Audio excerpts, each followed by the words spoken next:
नमस्कार, आपण पाहता डिजिटल मुंबई वार्ता.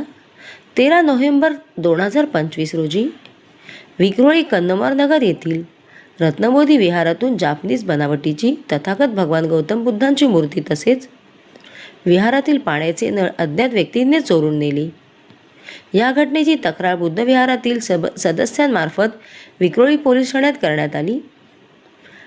प्रकरणाची गंभीर दखल घेत वरिष्ठांच्या मार्गदर्शनाखाली विक्रोळी पोलीस ठाण्याचे वरिष्ठ पोलीस निरीक्षक श्री सूर्यकांत नाईकवाडे साहेब यांच्या मार्गदर्शनाखाली पोलीस निरीक्षक श्री संदेश मोरे साहेब आणि गुन्हे प्रगटीकरण अधिकारी पोलीस उपनिरीक्षक श्री पंकज पाटील साहेब, पोलीस उपनिरीक्षक योगेश चिंचोळे साहेब व अंमलदार यांची पथके तयार करून CCTVच्या मदतीने अल्पावधीतच चोरांचा शोध लावून त्यांना ताब्यात घेतले.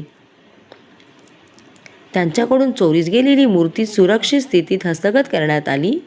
चोरी गेलेली मूर्ती आणि साहित्य पोलिसांनी पुन्हा प्राप्त करून रत्नबोधी विहाराच्या समितीकडे विधिवत सुपूर्द केली. या उत्कृष्ट कामगिरीबद्दल रत्नबोधी विहारातील सदस्यांनी त्यांचे आभार मानले तसेच विक्रोळीकरांनी भरभरून कौतुक केले.